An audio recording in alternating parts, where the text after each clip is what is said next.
Quédate ahí. En breve comenzamos con nuestro programa Abriendo Brechas.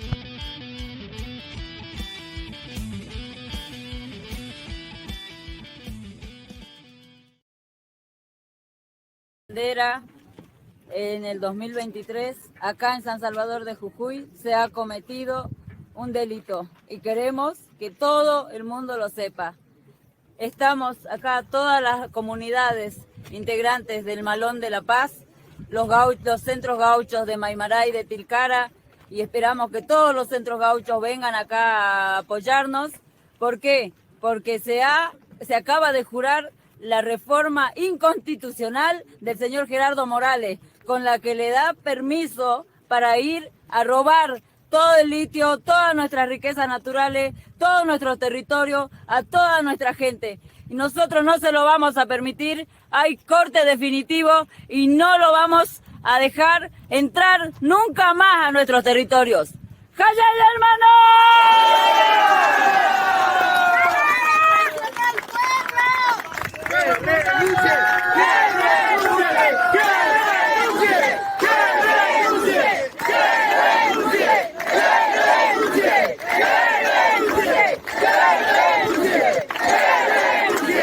La Asamblea del Tercer Malón de la Paz, todos los gauchos y todas las personas que se encuentran aquí en el corte de Purmamarca, nos solidarizamos con nuestros hermanos docentes, con el SEOM, con todas las personas de todos los gremios que están ahora, en este mismo momento, siendo reprimidos brutalmente en San Salvador de Jujuy. Los apoyamos y esperamos que vengan todos para acá, porque acá vamos a resistir. No vamos a permitir que el señor Gerardo Morales se salga con la suya. No nos va a robar la vida.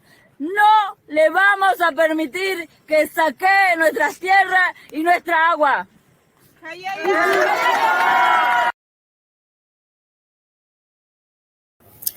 Buenas noches, compañeras, compañeros, compañeres.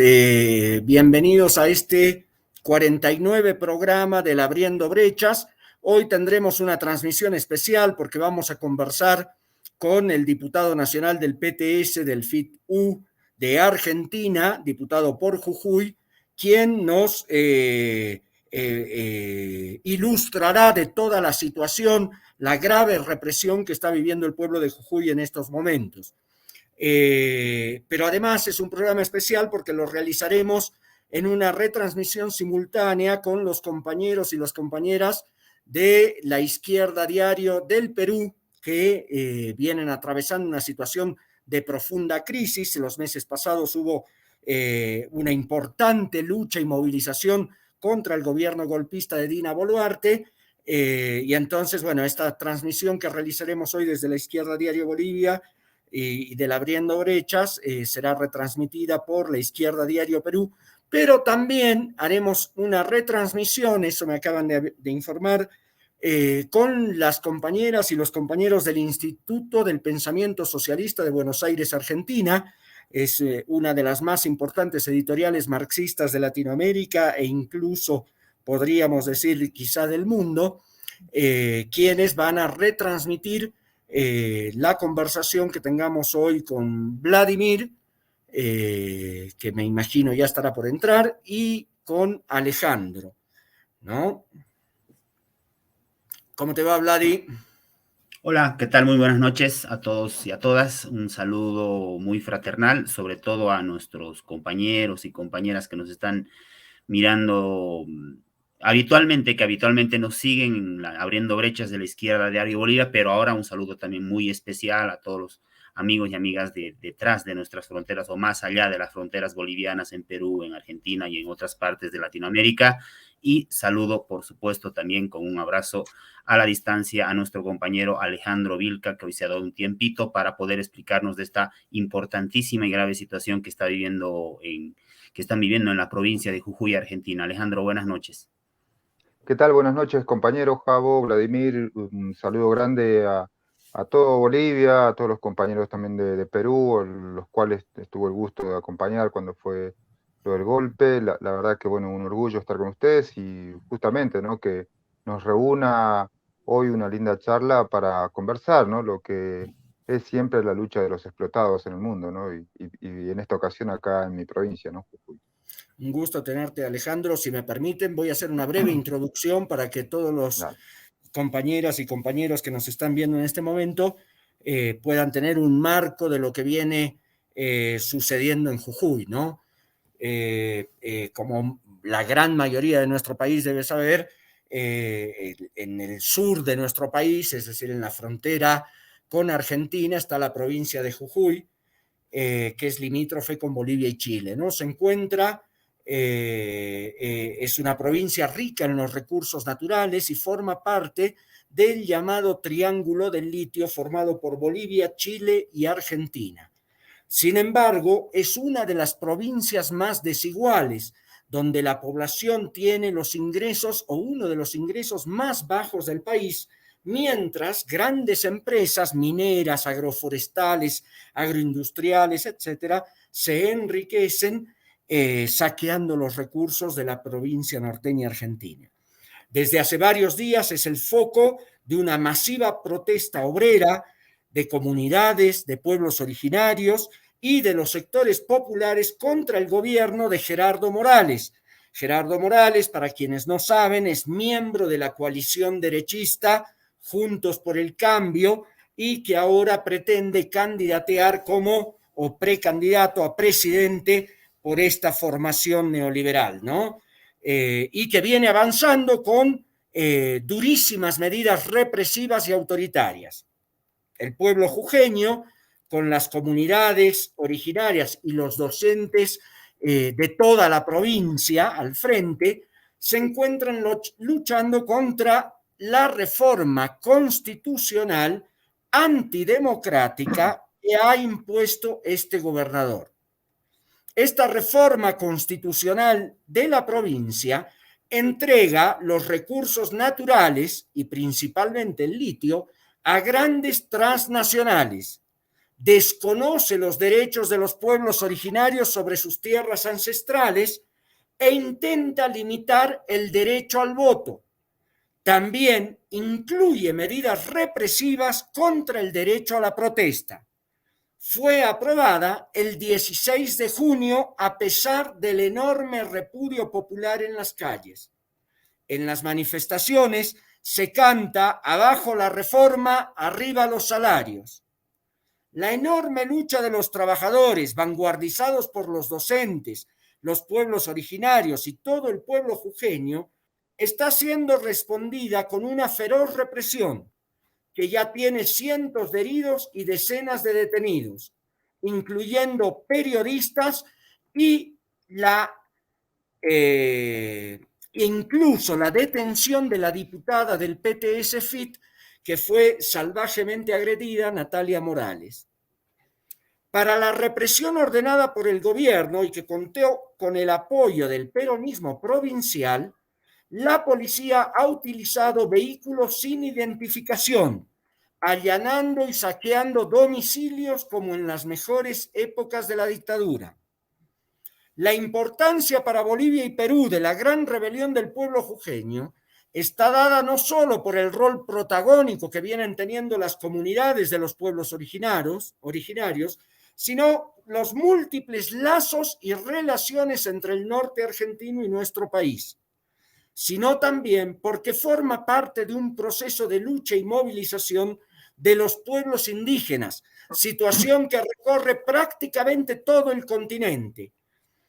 Y también porque Jujuy está adelantando procesos de la lucha de clases que no tardarán en generalizarse en toda la Argentina, como resultado de un plan antiobrero y antipopular que todas las formaciones capitalistas pretenden aplicar luego de las elecciones de octubre.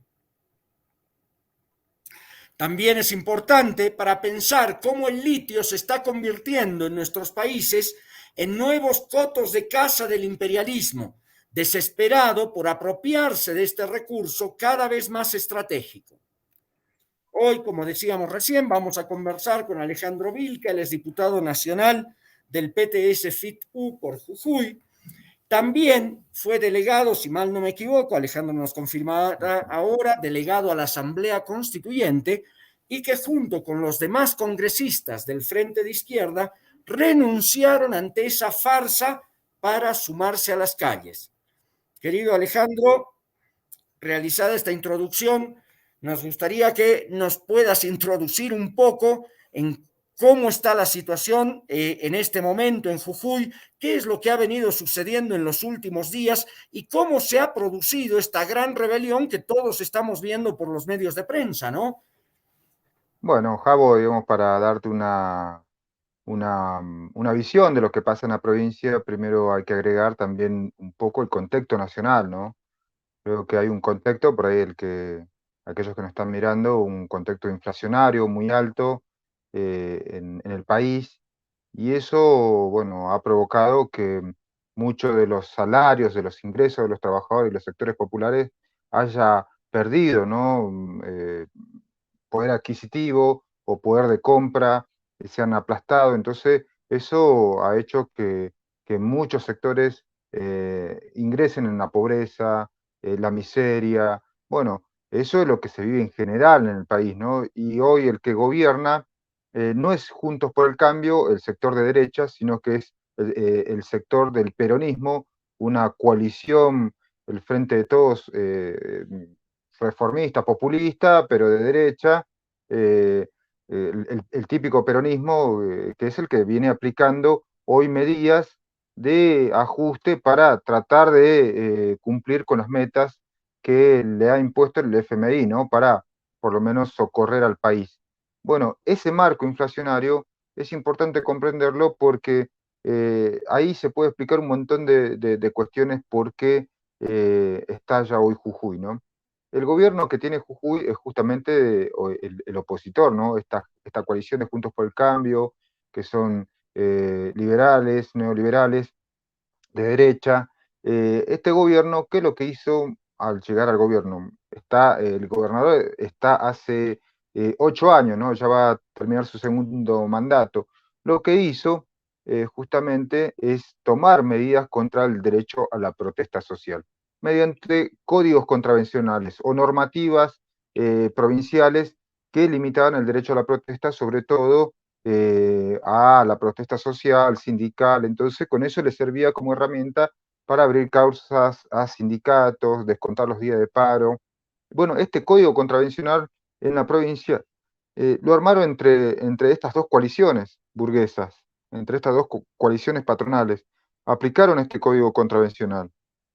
Entonces, esto generó mucho miedo en los trabajadores. Aplastó, bueno, el gobierno lo aprovechó para aplastar el ingreso de los trabajadores. Entonces, no solamente el de los trabajadores de la educación, de la salud, sino que en general de los trabajadores de la administración pública, que es un importante, digamos, rol o función acá en el Estado provincial, ¿no? Además del sector privado que se vio afectado. Y bueno, además lo que genera eso, ¿no? Más precariedad, bajos salarios, eso lo aprovechó. ¿Qué es lo que pasó? Ahora, para que esto estalle, bueno, sucedieron varios efectos, ¿no? Uno, bueno, la profundidad de la pobreza, de la carestía de la vida. Otra es que hubo un factor importante que fue un conflicto docente en una provincia vecina de Jujuy que se llama Salta, donde los trabajadores docentes, y después se sumaron los de salud, salieron a pedir por paritarias, por un aumento salarial, a un gobierno que es afín al gobierno nacional del peronismo, que se dice populista, bueno, son reformistas, gente de derecha, bueno, en ese conflicto fue también muy duro, hubo 19 detenidos, represión, el gobierno intentó hacer una ley anti-piquetes, o sea, anti-corte de ruta. Aún así, esa lucha triunfó, lograron un muy buen aumento. Bueno, entonces eso es como que contagió a Jujuy. Entonces, esa bronca acumulada que había en Jujuy, los docentes dijeron, no, ya no va más vivir de esta manera, con bajos ingresos, y se decidieron salir, ¿no? A pelear por sus salarios. Esto se sumaron también los otros gremios docentes, se sumaron los gremios municipales, de la administración pública, de la salud, porque bueno, todos vivían estas mismas condiciones de bajos ingresos, ¿no? Entonces eso es como que unió a todos los trabajadores, rodeando a los trabajadores docentes, y salieron todos a pelear por un aumento salarial. ¿Qué consiguió este reclamo? Digamos, Gerardo Morales intentó hacer una reforma constitucional en esos días. ¿Por qué en estos días era importante esa reforma constitucional? Porque, bueno, mañana vence el plazo para presentar las candidaturas a presidente a nivel nacional. Y Gerardo Morales se había propuesto como precandidato a presidente. Y él aspira a llegar a una coalición con otros sectores de derecha para disputar la presidencia. Entonces, se apuró para realizar esta reforma constitucional, para mostrar esto como un trofeo de que él podía ir contra el derecho a la protesta, imponer, digamos, algunas medidas antidemocráticas que son bandera, ¿no?, de los sectores de derecha, más en este contexto de crisis, ¿no?, de ajuste, porque, bueno, los sectores de derecha encuentran de que la salida para el país es reducir el gasto, ajuste. Entonces, de la única manera que ellos entienden es que justamente cercenar el derecho a la protesta, porque saben que la gente no va a aguantar, ¿no?, esta presión. Bueno, esta reforma constitucional, digo, por ahí, para que se entienda, fue de forma express, en 15 días se realizó, no había texto, mirá qué loco, ¿no? Porque convocan a una reforma constitucional sin que haya un texto sobre lo que querían cambiar. Entonces, pasaron 8 días y después apareció el texto. Después pasaron 5 días y dijeron, no, ya no se debate más y vamos a la votación. Bueno, todo eso que fue irregular, no te dejaban hablar, uno quería transmitir en vivo porque la gente tenía que saber lo que pasaba dentro. Te impedían. Nosotros, además, pedimos que se invite a más organizaciones de los pueblos originarios, sindicales, de derechos humanos, para que opinen, ¿no?, sobre estos temas. No impedían. Entonces, bueno, no podíamos ser parte de esta farsa. Por eso llegamos al punto que tuvimos que renunciar. Pero el contenido de esta reforma no es solamente, bueno, esto lo que decíamos, ¿no?, de ir contra el derecho a la protesta, que después lo explicaré, sino también iba con los derechos de los pueblos originarios, ¿no? Dos aspectos. Una es reconocer su derecho a la tierra, y otro es que le da un derecho a la propiedad privada a que el Estado pueda desalojar muchos de los territorios que hoy están en litigio, ¿no?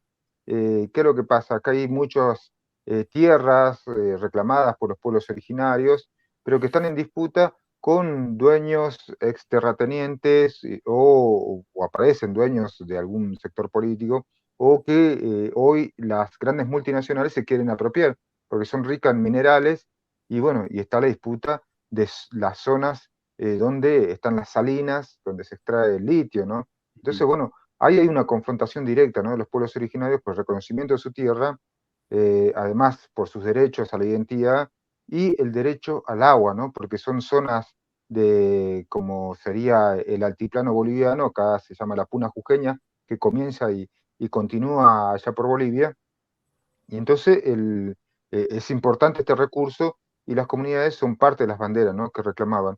Ese era un punto, ¿no?, que contenía esta reforma constitucional.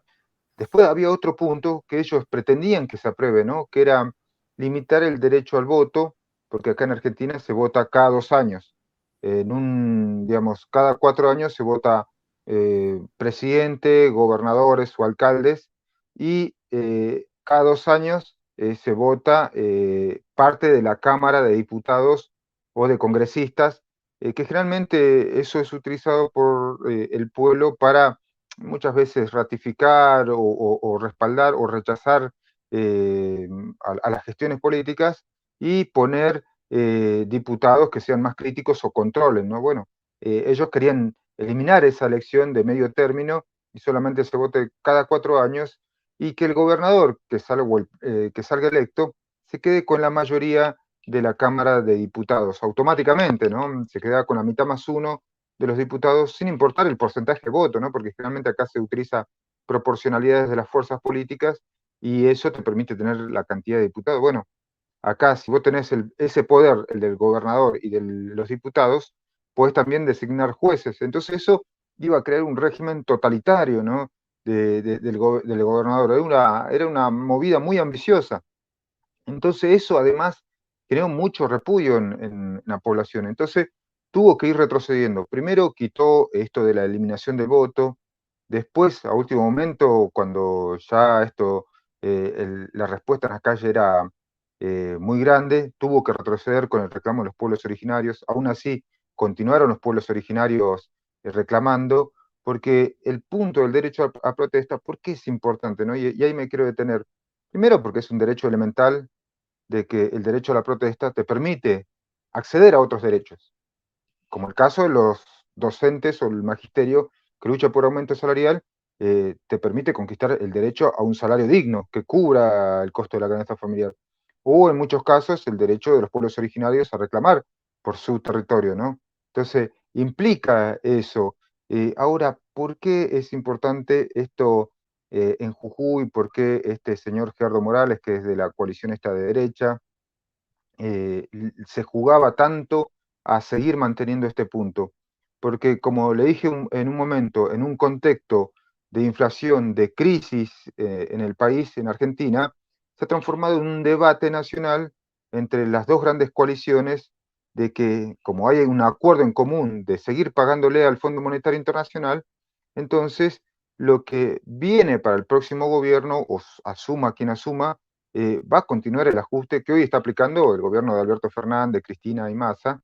Entonces, va a ser un ajuste mucho más duro. Entonces, esta discusión de la prohibición del derecho a la protesta es importante y es una bandera para estos sectores, porque obviamente, si vos vas a ajustar, lo que ellos buscan es silenciar a los pobres, a los trabajadores, para que no salgan a protestar. Entonces, buscan estas normativas. Por eso se ha transformado Jujuy en un laboratorio en donde se aplican estas medidas.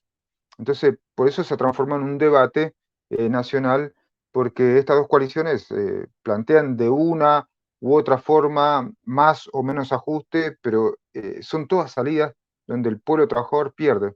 Entonces, por eso se ha transformado en un debate nacional lo que sucede en Jujuy. Y por qué también es importante, porque en este conflicto se unió, ¿no? Algo que por ahí no se tenía pensado, ¿no? El reclamo sindical, económico de los trabajadores, de los sectores docentes, a un cuestionamiento político de esta reforma, ¿no? Y además con las reivindicaciones populares de otros sectores, con los pueblos originarios, con los sectores de la juventud. Entonces eso unió a todos los sectores populares contra un gobierno que quería aplicar esta medida, que, como yo le decía, una reforma express en colaboración con los otros partidos burgueses, patronales, y bueno, donde la izquierda fue la única fuerza que rechazó desde un principio. Nosotros teníamos 6 convencionales y abandonamos esa reforma constitucional, esa constituyente, porque entendíamos que no podíamos ser cómplices, ¿no? De esa maniobra y esa conspiración contra el pueblo trabajador. Yo creo que eso nos sirvió para quitarle la legitimidad, pero también para darle más fuerza a lo que estaba mostrando el pueblo trabajador, que es ponerse de pie, perder el miedo contra estas políticas de hambre y miseria, pero también poner por delante las reivindicaciones del pueblo trabajador, porque ese desarrollo, en cierta manera, plantea que es la voluntad del pueblo trabajador la que puede imponer su impronta en las calles, en la lucha, en la organización, y eso para nosotros muestra que el poder ya no pasa por el Parlamento o por las instituciones burguesas, de la rosca política, sino el poder de la clase trabajadora se está expresando hoy en las calles y en este reclamo profundo, ¿no? de cuestionamiento al poder político y sus medidas, y también con una salida de recuperar los ingresos, ¿no? Algo que es muy sentido acá en Argentina, ¿no? Claro, sobre estos últimos elementos justo que ha lanzado Alejandro, yo creo que merecen profundización y un debate, porque si hay algo que, por ejemplo, desde Bolivia estamos mirando de la realidad jujeña, es que eh, hay una realidad nacional de Argentina que se está disputando, que se está peleando en Jujuy. Hay unos planes desde arriba, podemos decir, ¿no? Que es precisamente implementar políticas de hambre, que de hecho se están llevando a cabo, pero endurecer las políticas de hambre, pero al mismo tiempo con la conciencia de que esas políticas de hambre no se pueden imponer pacíficamente o institucionalmente. Y entonces necesitan represión, necesitan fortalecer los medios coercitivos desde el poder actual del régimen para poder imponer una política de mayor padecimiento contra los trabajadores y las trabajadoras en Argentina. Este es parte de los planes desde arriba.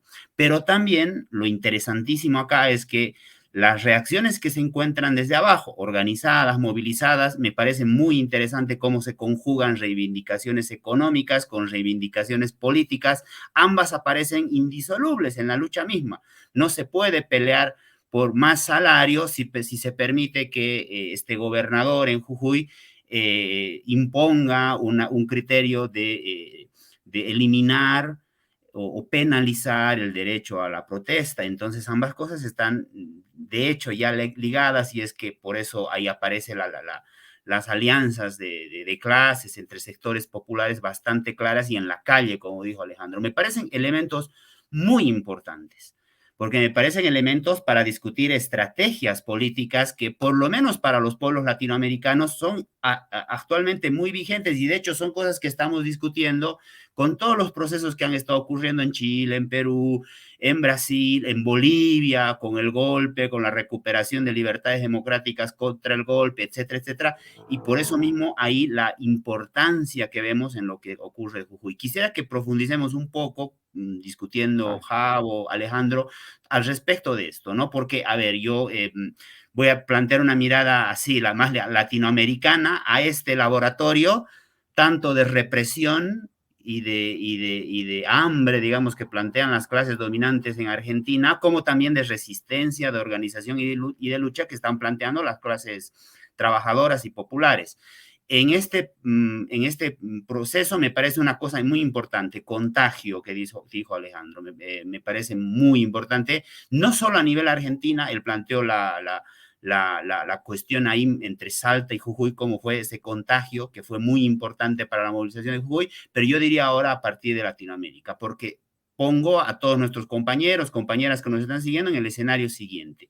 ¿Qué pasa si en Argentina se impone una de estas variantes del régimen, que son variantes muy indistinguibles en sustancia, sean peronismo, sean las alianzas del peronismo, digamos, que hasta ahora está gobernando a nivel nacional en Argentina, sean las variantes de la derecha extrema o de la derecha radical, porque también incluso creo que hay esas diferencias, hay variantes de anarcocapitalistas o liberales, qué sé yo, pero que que plantean un ajuste muy represivo, casi fascistizante para el proceso argentino. Entonces, cualquiera de estas variantes, ¿no? Se impone en Argentina. ¿Y qué es para Latinoamérica? Es un discurso generalizador que plantean hacer. Para el conjunto de Latinoamérica, donde la economía está teniendo zumbidos con variantes más, variantes menos, y efectos que puede tener contra el pueblo trabajador en general. Y entonces lo importante acá, yo quisiera plantear este debate, es cómo vemos este proceso, que ahora lo enfocaremos en Argentina, donde se habla mucho, básicamente quieren buscar un consenso, donde la única solución para la terrible crisis económica que está viviendo ese país es más ajustes, más hambre, menos derechos sociales, menos derechos laborales, más desempleo o empleo muy precarizado, con bajos salarios, etcétera. Todas las variantes básicamente están barajando que esta es la única salida, ¿no? Entonces, ¿qué puede cambiar? ¿Qué se puede modificar respecto de esto? ¿Y cómo analizamos la explosión que tuvo, la explosión social que está viviendo Jujuy en este consenso que quieren fabricar los medios de comunicación, el discurso hegemónico de las clases dominantes, de imponer una salida catastrófica para el pueblo argentino, donde la crisis se profundiza en contra de las necesidades de las mayorías nacionales en Argentina? Entonces, ¿qué papel juega Jujuy en este escenario que es nacional, pero yo también digo al mismo tiempo es latinoamericano? Yo me animaría a agregar algo más, Vladi, al interrogante, que me parece interesante para que Alejandro nos cuente. En ese marco de derechización, ¿no? El papel que está cumpliendo Jujuy, ¿cuál sería el rol, ¿no? De la izquierda socialista? Es decir, digo, porque Jujuy ha sucedido algo interesante, es decir, el FIT-U en las pasadas elecciones, si mal no me equivoco, obtuvo casi el 14% de los votos. Es decir, hay un protagonismo. De hecho, vos contabas un poco la importancia de esta renuncia a la convención constituyente, pero que es una renuncia que se da después de haber realizado una experiencia y haber difundido una experiencia. Digo, pues es muy importante. Nosotros acá en Bolivia tenemos una discusión con un antiparlamentarismo rabioso, digamos, casi anarquista, que es una tradición bastante sindicalista del país, y que el POR, digamos, un partido histórico acá en Bolivia, lo ha llevado hasta sus últimas consecuencias, ¿no? Entonces, contanos en ese marco de la pregunta de Vladi un poco cuál ha sido el papel de la izquierda socialista revolucionaria en esto, y qué perspectivas se abren también, ¿no? Mira, bueno, me das pie a muchas discusiones. Primero, es cierto, si hay un lugar en el país, en Argentina, donde la izquierda tiene, digamos, una representación parlamentaria muy importante y sobre todo un reconocimiento grande, es en la provincia de Jujuy. Como decía, si uno lo puede medir en votos, sí, tenemos muy buena cantidad de votos, tenemos parlamentarios en la provincia de Jujuy, en varias localidades concejales. Bueno, yo fui electo diputado nacional con el 25% de los votos, o sea, tenemos una influencia que eso, que es más desde el aspecto, si se quiere, supraestructural político, pero también nosotros empezamos a construir en los sectores trabajadores, que son hoy los que están protagonizando, ¿no? Hay dos factores que es importante, por lo menos donde la izquierda se ve que ha tenido influencia. Una es en la recuperación de un sindicato importante, ¿no? Como el de Huatre Ledesma, y después es el otro, el del magisterio un sindicato docente, donde también nuestros compañeros son parte de la conducción, ¿no? Eh, Esto significa que la izquierda también tiene alguna influencia y algún peso en los sectores trabajadores, ¿no? Obviamente, cuando entran en juego las masas, muchas veces hasta uno puede quedar limitado, ¿no? Pero la intervención política que venimos haciendo es muy seguida, muy representada. Muchos sectores trabajadores toman incluso parte de nuestras ideas o nuestro discurso en esta lucha, ¿no? Creo que además lo que se vivió acá en la provincia de Jujuy, porque yo les contaba que las dos principales coaliciones del país fueron las que aprobaron esta reforma constitucional, mostró a las claras de que por ahí a nivel nacional se muestran críticos, se pelean entre ellos, pero acá en la provincia se mostró que votan las mismas leyes que van contra el pueblo trabajador. Entonces, bueno, yo por ahí quería detenerme en también lo que decía Vladi. Un periodista nacional en una entrevista nos decía, bueno, pero Jujuy se muestra un laboratorio entre aquellos que quieren aplicar políticas reaccionarias y además imponer salarios precarios, sino también un laboratorio donde a la provincia de Jujuy también el gobernador quiere configurarla en una provincia donde no solamente los ingresos de los trabajadores sean bajos, hay esa precariedad laboral de todo tipo, sino también una provincia configurada para las ganancias de los grandes empresarios, ¿no? Garantizarle las grandes fortunas, ¿no? Por lo menos a los ingenios azucareros, que acá hay muchos, los grandes terratenientes, sobre todo de la producción del tabaco, un tabaco que se exporta, de las mineras, en especial de la explotación del litio, ¿no? Que esto también es importante, después más adelante podemos volver sobre el tema, pero a lo que me iba es que se muestra también el proyecto de provincia que quiere hacer la burguesía local, ¿no? Mantener estas ganancias y solamente aplicar mediante estas medidas, ¿no? Pero también, ¿por qué es importante un laboratorio? Porque muestra también para aquellos que en el futuro quieran aplicar más ajuste, se van a encontrar o van a chocar con la necesidad de un pueblo trabajador que en un momento va a decir basta. Y esto se vio aquí en Jujuy, como comenzaba en el relato, yo decía que se han, digamos, unido muchos reclamos sociales desde los pueblos originarios, la juventud, los trabajadores, incluso privados, sectores estatales, el magisterio, y todos han confluido en una misma lucha, ¿no? Bueno, vos imagínate en un país como la Argentina, que vive una situación de alta inflación, donde hay mucha pobreza, precarización laboral, entonces se está creando un caldo de cultivo donde existe un descontento social que hoy los grandes partidos o las grandes coaliciones no te prometen o no proponen nada superador para los trabajadores, sino lo que te proponen es más resignación a lo sumo, que decir que es lo máximo que puede llegar, o te dicen directamente, te vamos a ajustar.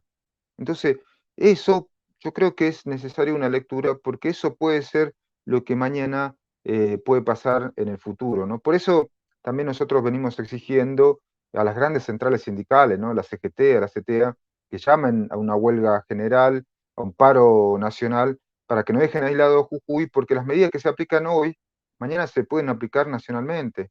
Y esto no te lo digo solamente, como te decía, la coalición de derechas, sino también los otros que se dicen nacional y popular, ¿no? Como el gobierno peronista. Entonces, yo creo que abre un debate, ¿no? Pero también en que cómo se va a canalizar esta crisis. Como vos decías, hay un sector de ultraderecha que está, como se dice, ¿no? Levantada por los grandes medios nacionales de derecha que dicen que la bronca y la decepción con los grandes partidos o estas grandes coaliciones puede ser por un camino de la ultraderecha, que acá hay un personaje que se llama Milei, muy parecido al discurso de Bolsonaro, de Trump, eh, así muy de ultraderecha, pero que está inflado por los sectores, los grandes medios que dicen que van a canalizar todo el voto bronca, ¿no? Como se dice. Pero ¿por qué intentan instalar esa agenda de derecha? Primero porque, claro, quieren correr la agenda para justificar que la culpa la tiene el pobre, el trabajador, entonces ellos son los culpables de la crisis, pero también para justificar el ajuste y obviamente, ¿no? Ellos no quieren que la bronca que hay en el país se canalice como se mostró acá en Jujuy, con la izquierda, con las movilizaciones, con la coordinación de la lucha, si no quieren que a lo sumo se canalice con una derecha populista, ¿no? Que a lo sumo critique a los políticos, pero que no critique la ganancia de los empresarios, ni el proyecto de país, ni el saqueo. Entonces, se ha abierto un debate y es el desafío también de la izquierda, si la izquierda va a poder canalizar esa fuerza, fortalecer la lucha del pueblo en las calles, para que pueda haber una salida de los trabajadores en el país. Entonces, eso también lo que nos muestra el laboratorio que está pasando en Jujuy del rol de la izquierda, ¿no? Donde nosotros, además de tener una representación parlamentaria, como le había dicho, tenemos una influencia en sectores de la clase trabajadora, de la juventud, donde estamos interviniendo y buscando, ¿no? La manera de potenciar esta lucha. Obviamente, ¿no? Esto también tiene límite, ¿no? El conflicto que se está dando aquí en Jujuy, porque para nosotros debería pegar un salto mayor, ¿no? Por ahora la coordinación es muy por arriba, nosotros estamos planteando la necesidad de una asamblea provincial de trabajadores, comunidades originarias y organizaciones sociales para que realmente planteen una salida en este momento de crisis, una asamblea como una asamblea constituyente libre y soberana donde se pueda discutir todos los problemas de la provincia, ¿no? Yo creo que esa es la pelea que estamos llevando acá adelante, ¿no? Pero se abre una crisis de un régimen provincial que mañana, quien te dice, puede ser el reflejo de lo que sucede en el país, ¿no? Claro, la importancia también de este conflicto jujeño para Latinoamérica. Javo hacía en la introducción una referencia al famoso triángulo del litio, Argentina, Bolivia, Chile, donde Perú no está tan lejos tampoco, ¿no? Tiene reservas Sí, importantes de litio y es un problema también, es un problema latinoamericano, de hecho, ¿no? Entonces, fíjate que tiene una importancia geopolítica también, porque sí, no a es eso, sino mira, sí, no, no, un permíteme. poco Sí, la pregunta, si te decía Alejandro, me permites un poco, la pregunta es, ¿cuál es la relevancia que tiene este problema claro, geopolítico del litio? Hay intereses imperiales, digamos, en es disputa por así. este recurso natural que es vital para la acumulación capitalista en los años venideros, y qué importancia tiene en el conflicto político jujeño. Nos interesa saber mucho porque, insisto, es un problema latinoamericano. Claro, mira, volvemos al debate inicial, ¿no? Argentina atraviesa una crisis profunda, ¿no? Un acuerdo con el Fondo Monetario Internacional que le está poniendo condiciones leoninas, que no sabe cómo cumplir. O sea, Argentina tiene una deuda con el Fondo Monetario Internacional y tiene que cumplir. Ahora, ¿de dónde va a sacar los dólares? En los años 90, Argentina, bueno, había privatizado un montón de empresas y, bueno, tenía un colchón, con eso podía cumplir ciertas metas. Bueno, ahora, al no tener con qué financiar o sacar esos dólares, los únicos dólares que cuenta son con las empresas agroindustriales, que son las exportadoras, generalmente, y son las que mantienen un chantaje muy grande, pero aún así parece que es insuficiente. Entonces, las multinacionales que le dicen, miren, donde pueden salir los recursos es de los hidrocarburos, y después un recurso muy importante que es el litio. Entonces, ahí es donde también se esconde un gran negocio y por qué, bueno, esta política. A ver, el gobierno argentino, miren que es el peronismo, que es Cristina Kirchner, Alberto Fernández, Sergio Massa, tiene una política de avanzar hasta el final con una política de saqueo, ¿no? Fueron varias veces con los gobernadores del NOA, incluso Gerardo Morales de la provincia de Jujuy, de Salta, de Catamarca, donde están los principales yacimientos de litio o las salinas, fueron a Estados Unidos a ofrecer los negocios del litio, ¿no? Incluso, bueno, Alberto Fernández se reunió con Biden para ofrecerle, es una zona también de disputa porque hay empresas chinas que también tienen los ojos puestos acá en el norte argentino, ¿no? Vino esta generala de Estados Unidos para el Cono Sur, no recuerdo, Laura Richardson creo que es, que también dijo que es una zona importante, estratégica para Estados Unidos. Bueno, es una zona donde también se disputan los intereses políticos, geopolíticos de Estados Unidos sobre esta zona. Ahora bien, estos recursos son tan importantes para la provincia. Entre las discusiones por ahí que hay con algunos medios, ¿no?, que nos visitan, medios nacionales, que también lo ven como un objeto importante, nos decían, en Jujuy tiene estos grandes recursos y donde salen millones de dólares, miles, pero tenemos trabajadores pobres, ¿no? Las comunidades en la miseria, se lo desplaza de sus territorios.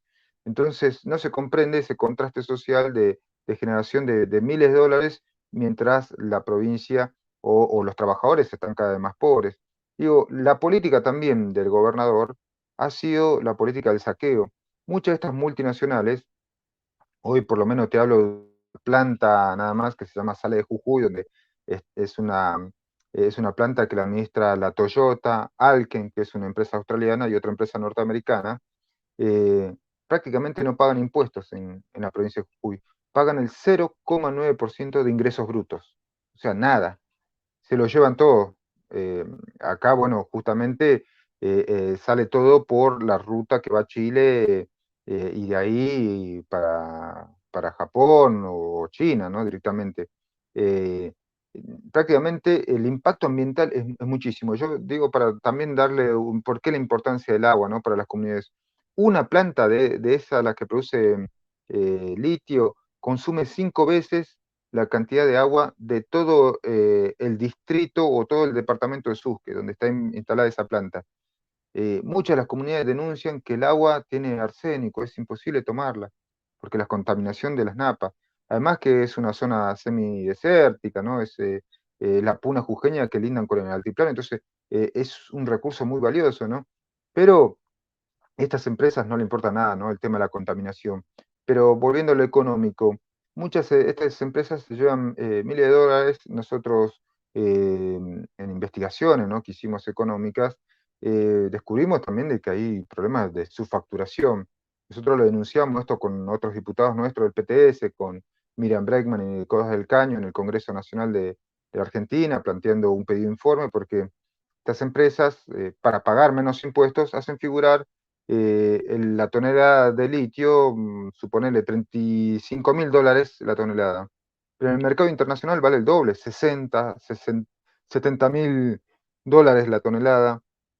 Entonces hay un margen que se queda en las empresas terrible. O sea, hay un robo, ¿no?, incluso al Estado, ¿no? Que el Estado ni siquiera lo controla porque, bueno, está para darle las ganancias. Ya hay otra empresa en Catamarca, en otra provincia, que tiene una causa sobre esto. Pero además, los millones de dólares, la otra vez hacíamos la cuenta, ¿no? De cuánto se llevaba una de estas empresas. No recuerdo hoy el número, creo que era 5.500 millones de dólares, se llevaba una empresa, ¿no? Con ese monto, en Argentina o en la provincia de Jujuy, vos podrías hacer en un año 15.000 viviendas y generar fuentes genuinas de trabajo. Entonces, mirá si esos recursos hoy estarían en manos del pueblo trabajador, de las comunidades, para no solamente cuidar el medio ambiente, ver de qué manera sea la mejor forma de explotarlo, si es que así lo requieren o no, pero si eso quedara en la provincia, se podría fortalecer la salud, la educación, obra pública, generar fuentes genuinas de trabajo, o sea, se podría hacer un montón de cosas y no está a merced de las ganancias de las multinacionales que hoy se llevan todos los recursos de la provincia. Entonces, bueno, es parte del saqueo digamos, que hoy defiende este gobierno y también, ¿no? Yo creo que es un proyecto nacional del gobierno de Alberto Fernández y que comparten con los gobiernos provinciales de seguir incentivando la mega minería, el extractivismo y el saqueo, ¿no? de recursos como la minería y sobre todo el litio, ¿no? Buenísimo, Alejandro. Bien, yo casi no tendría ninguna pregunta más, creo que ha sido bastante ilustrativo, salvo que nos puedas contar un poco rápidamente cómo queda el conflicto hoy. ¿Hay posibilidades del surgimiento de esta asamblea de comunidades, trabajadores, sectores docentes, mineros, salud, etcétera, o no? Es decir, ¿a qué nos tenemos que preparar? ¿Vamos a un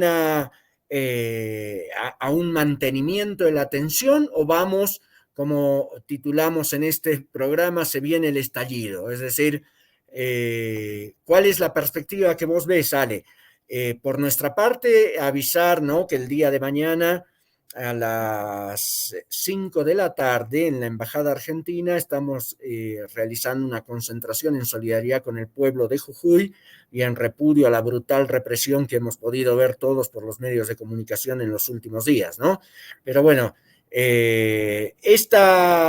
¿cómo ves esta situación? Y de ahí nuestras palabras finales, Cumpas. Mira, ¿cómo lo vemos esto, no? Creo que hay un quiebre desde los enfrentamientos que se dieron el día martes, que fue el pico máximo, porque fueron, a ver, 3 semanas de huelga indefinida de los docentes jujeños, en el cual yo les comentaba, se sumaron otros sectores, y eso se produjo, o, digamos, que hizo un proceso de movilización permanente, ¿no? De miles de trabajadores en la calle. Pero hasta ese momento había sido, si uno quiere decirlo, pacíficamente, ¿no? Eh, Hubo momentos donde se aprobó esta reforma constituyente que se hizo a las 12 de la madrugada, un día jueves, que generó un repudio y se llenó de gente rodeando la legislatura, pero no pasó más de eso. Y pegó un salto este martes pasado, donde juraron, ¿no?, los convencionales con la nueva constitución aprobada. Entonces ahí es donde pegó un salto porque, bueno, no solamente la masividad y el repudio que rodeó la legislatura y un fuerte operativo policial que, bueno, fue un enfrentamiento que duró desde las mañanas hasta horas de la tarde, noche, ¿no? En la provincia, donde, bueno, fue bastante duro, ¿no? Habían pasajes de la represión que me hacía acordar mucho a lo que había pasado en Chile, ¿no? Donde la policía disparaba con los cartuchos de gases lacrimógenos, cartuchos de aluminio en la cabeza, ¿no? Hay varios heridos que cayeron a pocos metros porque le disparaban directo a la cabeza o a los ojos, ¿no? Con las balas de goma. Hay chicos que han perdido la visión, ¿no? Un ojo por los disparos, era muy brutal. Además, aparecían camionetas, ¿no? Con personal acá se le llama las brigadas de investigaciones o los servicios de inteligencia que iban con camionetas polarizadas y levantando gente, cualquiera que veía sospechoso, entraban a las casas sin pedir orden de allanamiento, nada. O sea, hay casos brutales, ¿no? Que se llevaron a gente discapacitada, ¿no? Que estaba en la calle y que pasaban y los golpeaban y los metían, ¿no? Entre los detenidos hay muchos docentes, trabajadores de diferentes sectores. eh, Te digo, esto fue un momento pico, ¿no? Lo que pasó este martes. Otro fue el sábado, donde se reprimió un corte muy importante de los pueblos originarios, y esto no me quería olvidar, en la zona de Purmamarca, que es una ruta muy estratégica. Esta ruta hay un empalme que va a la ruta 52, que va hacia Chile, Paso de Jama, y otra, que es la ruta 9, continúa y pasa a La Quiaca, a Bolivia. Entonces, ese cruce fue muy importante para seguir sosteniendo el reclamo. Hoy sigue en pie ese corte y otros cortes intermedios entre esas dos rutas. Pero esas son rutas muy importantes donde el gobierno desalojó una mano nada más, el tramo que va a Chile, pero que no pudo con el resto, ¿no? Ahí es donde detienen a nuestra diputada electa, ¿no? Natalia Morales, periodistas, hasta turistas, ¿no? Que estaban ahí, y los levantaron a todos, o sea, fue bastante dura la policía. Pero el salto más grande se dio en la represión del día martes, donde, como te decía, hubo enfrentamientos, que es lo que, digamos, públicamente recorrió, incluso los incidentes llegaron a la legislatura, bueno, fue muy grave, pero hoy la situación ha mermado, ¿no? A pesar de que las movilizaciones siguen, no se ha bajado un poco la tensión con respecto a los enfrentamientos, ¿no? No ha habido, hoy siguen detenidos más de 57 personas todavía, estamos reclamando la libertad, muchos de ellos maestros, y el gobierno se apresuró, ¿no? A llamar a reuniones paritarias para hacer ofrecimientos a los diferentes sindicatos. Hoy justamente estaba en una movilización frente al Ministerio de Educación, donde estaban reunidos para el ofrecimiento que le iba a hacer el gobierno. Eh, Esto también, ¿por qué es tan urgente el gobierno, no? Porque, bueno, se va a presentar la lista de candidatos el día sábado, ¿no? Para las presidenciales, y bueno, Gerardo Morales quiere ver si llega a ser candidato en alguna de las fórmulas, por eso trata de cerrar lo más urgente posible esto, por lo menos cerrar con los sectores sindicales, ¿no? Del magisterio, de los trabajadores estatales, y después convocar a los pueblos originarios para ver de qué forma, digamos, acordar una normativa que respete los derechos de los pueblos originarios. Todavía esas reuniones no han avanzado, tengo entendido por lo que me informan los compañeros que son docentes y participan de los sindicatos, que no habría acuerdo, o que recién el sábado se reunirían las asambleas para aceptar o no la propuesta del gobierno. Pero, como le decía, el gobierno está apresurado para avanzar con este acuerdo, y a la vez han lanzado una política macartista, ¿no? Sobre sectores opositores del partido del peronismo y también sobre la izquierda, ¿no? Planteando de que habían infiltrados, que eran todo de izquierda, violento, bueno, cosa que por ahí tiene mucho, o sea, o poco alcance, hay que ver, ¿no? Esto, porque bueno, ellos cuentan con muchos medios, pero intentan crear el miedo para tratar de dividir a los sectores sindicales, de los pueblos originarios o de los sectores populares que se han sumado a apoyar. Yo creo que el salto que puede pegar esto o no, yo creo que hoy está en un momento, digamos, todavía de espera, ¿no? De cómo va a reaccionar el gobierno. Por ahora parece retroceder con estas paritarias, hay que ver si retrocede con las medidas de la reforma constitucional, pero ya muestra un debilitamiento del gobierno. Y esto es importante decirlo, ¿no? No solamente porque retrocedió en varios puntos y va a convocar a paritarias, sino que esta ley, ¿no? O esta normativa de ir contra el derecho a la protesta, con miles en las calles y más de 20 cortes de ruta en diferentes puntos de la provincia, no lo puede aplicar. Más allá que ya está sancionado, ya entró en vigencia, no lo puede aplicar. Y todavía el gobierno de la provincia le exige al gobierno nacional para que le ayude a desalojar algo que el gobierno provincial que aplicó y que reformó la constitución para aplicarla acá en la provincia no lo puede hacer. Entonces, se ha creado, o más allá cómo culmine este proceso, se ha creado otra relación de fuerza entre las masas en la calle, que pueden ser o no desviadas, y el gobierno que sale debilitado junto a sus socios del Partido Peronista que acá colaboraron, ¿no? Después, la coordinadora, todo eso, es algo que todavía lo estamos planteando, pero es una cuestión de tiempo, porque bueno, ya los tiempos se vienen acelerando y el gobierno quiere cerrar ya, y bueno, estamos viendo a ver si esto puede salir, ¿no? Pero, a ver, se han desarrollado muchos organismos de democracia directa, sobre todo en los cortes de los pueblos originarios, en el movimiento estudiantil, pero en los sindicatos todavía se sigue manteniendo la firmeza de las estructuras sindicales, ¿no? El único más democrático que uno puede decir es el gremio del SEDEN, que es docentes. Hay otros gremios que son más, digamos, más regulados, que tienen su organismo, pero son más resistidos a coordinar por abajo, ¿no? Que eso por ahí le daría un salto mayor en crear alguna institución de coordinación y unidad, y que le podría dar más fuerza al reclamo de los trabajadores, ¿no? Contra el gobierno. Perfecto. Yo, si me permiten, una última consulta, muy brevemente, Alejandro, me gustaría que nos transmitas tu experiencia Sí, sí, política. Tú eres un trabajador que ha sido elegido diputado nacional, que eres una figura política de izquierda, socialista en Jujuy, algo que me imagino es inédito para la provincia. Pero también en general para la izquierda, ¿no? Para la izquierda que se reclama revolucionaria, transformadora, socialista, latinoamericana, continental, mundial. Es una experiencia muy importante la que estás representando en este momento, por ejemplo, en Jujuy. Y uno de los componentes que a mí me llama la claro. atención y que para mí me parece también muy importante, Alejandro, es cuál es el enfoque que tiene tu discurso, tu política, tu intervención con esta presencia de lo indígena, de lo campesino, de lo aymara, de lo quechua, de lo colla, como dicen en Argentina.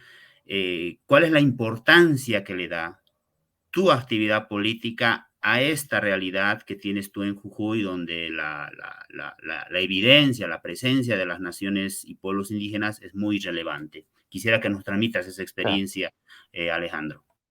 sí, quizá sí, sí, es cierto, es importante remarcarlo, capaz eh, que no hice hincapié, porque bueno, acá los pueblos originarios, sobre todo en el norte de la Argentina, son muy importantes, ¿no? Igual que en el sur de la Argentina, como los pueblos mapuche y hay otros pueblos, son muy importantes, porque generalmente cuando uno dice Argentina piensa en la parte central, donde son muchos descendientes europeos, pero acá en el norte hay muchas comunidades originarias, ¿no? En todo Salta, Jujuy, Tucumán, incluso muchas raíces comunes, ¿no? Con Bolivia, incluso se habla el quechua en algunas comunidades. O sea, nos hermana muchísimo más de lo que nos puede hermanar a los jujeños con la parte central, ¿no? De Buenos Aires, incluso racialmente, ¿no? Nosotros nos consideramos colla, ¿no? Y eso es un aspecto central, ¿no? No solamente por lo que es discursivo, sino también por una tradición política que tiene esta provincia de Jujuy, que muchas veces es más parecida a lo que es Bolivia, ¿no? Un poco eso, ¿no? Cuando explota, cuando desarrolla la lucha de clases, es muy potencial, muy explosiva, o sea, es muy combativa. Jujuy tiene una tradición de haber hecho caer durante los 90 6 gobernadores, haber logrado coordinadoras, pero también así haber sufrido los golpes de la dictadura militar, de la represión. Pero bueno, es un pueblo muy, muy combativo que en este momento ha demostrado que mantiene, ¿no? Esa tradición, y sobre todo con los pueblos originarios, ¿no? En los sectores mineros, es muy combativo. Obviamente, ¿no? La tradición del trotskismo acá, recién en últimos décadas, ha empezado a tener mayor influencia entre los trabajadores de la provincia, ¿no? Y sobre todo esto, ¿no? De que la gran tradición que hubo acá es más de los partidos comunistas viejos, pero que era más sobre un sindicalismo muy de coaliciones, ¿no? Con los partidos burgueses. Bueno, la izquierda trotskista se hizo fuerte acá. Nosotros empezamos a construir un partido de la clase trabajadora, ¿no? Tenemos militantes que son desde los ingenios azucareros, trabajadores rurales, mineros, bueno, de la recolección de residuos, docentes, trabajadores de la juventud. Es una corriente muy enraizada, y sobre todo el peso, ¿no? De que por ahí, digamos, uno, en mi caso, yo soy descendiente del pueblo Coya, ¿no? Mi familia, todo, digamos, viene de la zona más del altiplano, de la Puna jujeña. Entonces, es muy raro que en estas provincias, ¿no? Donde también existe un grado de racismo muy importante. Vos, si uno viene acá a la Argentina, y sobre todo en la zona del norte, la mayoría de los políticos son todos blancos, son ricos, de apellidos ingleses, franceses, y es raro que haya un apellido como el mío, ¿no? Vilca, Wilca, ¿entendés?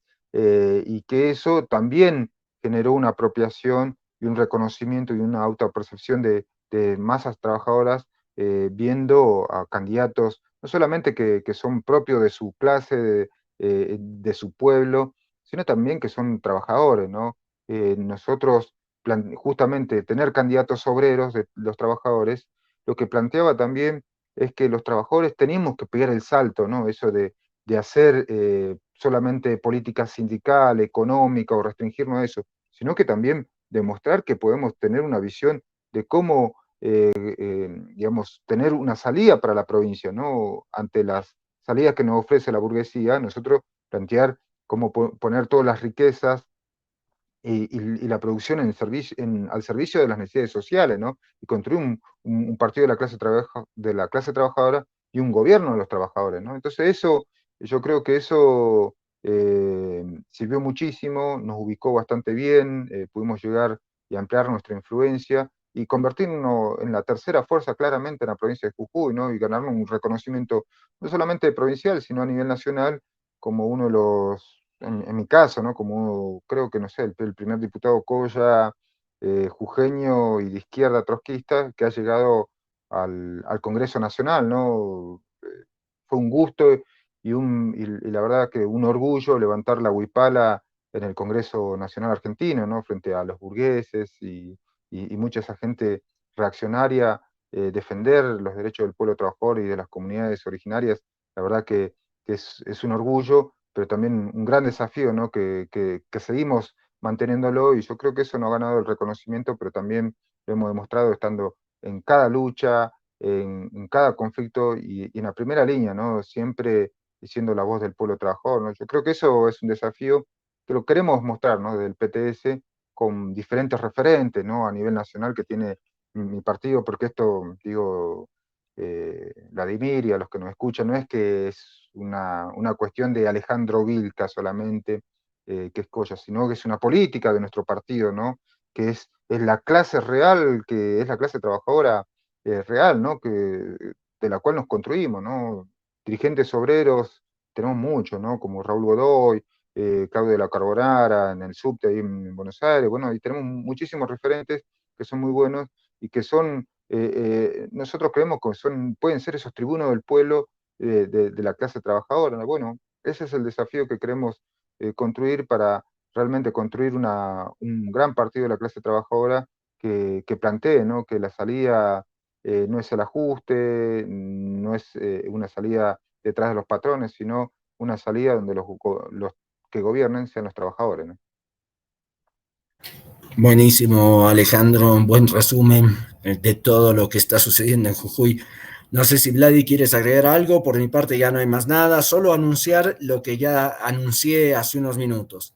Mañana a las 5 de la tarde, la Lorsi Pañes Rosas está convocando una concentración en la Embajada Argentina, un plantón para repudiar la brutal represión del gobierno de Morales en Jujuy, ¿no? Y brindar toda nuestra solidaridad, la transmitimos a través tuyo, Ale, con todos los trabajadores, las trabajadoras y todo el pueblo jujeño, y un particular abrazo a Natalia y a todos los compañeros y compañeras que han caído presos, ¿no? Por mi parte, nada más. Muchas gracias por haber compartido hoy con nosotros y si quieres dar unas palabras de cierre, adelante, lo mismo Vladi. Y Yo me si no, despido nos antes. vamos.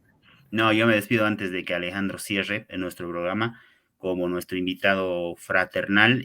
Un gran abrazo otra vez, Alejandro, a ti, a todos los compañeros, compañeras que están poniendo el pecho ahí en la lucha de Jujuy. Estamos muy atentos a lo que pueda pasar.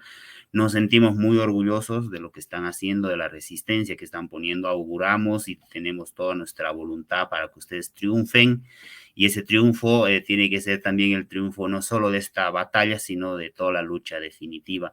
Y además, yo como boliviano, como descendiente también de indígenas, me siento orgullosísimo que haya flameado la bandera, nuestra bandera, la huipala, en el Congreso argentino, y más aún si ha sido de uno de nuestros representantes de la clase trabajadora que se reivindica como trabajador y socialista. Ha sido, te transmito que te quería decir esas palabras, que el orgullo que has transmitido no solamente para el pueblo argentino, sino también para Bolivia y para todos los pueblos que nos reivindicamos, descendientes de los pueblos indígenas. Alejandro, tus palabras finales.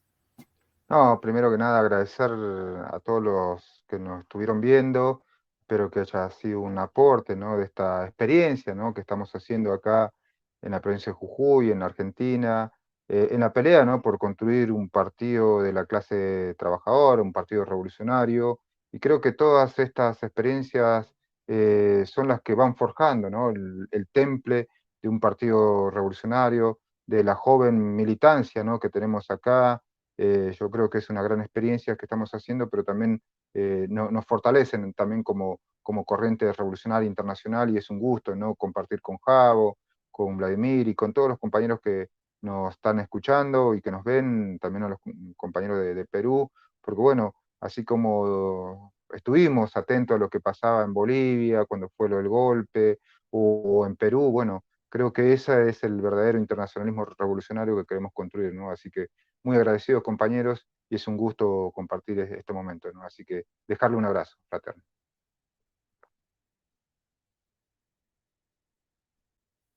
Abriendo Brecha. Sintonízanos todos los viernes a las 8 de la noche. No te olvides de darnos likes o me gustas a nuestra página y de compartir este programa. Y te invitamos a que puedas seguir extractos de los mejores momentos en Instagram, Twitter y otras redes sociales.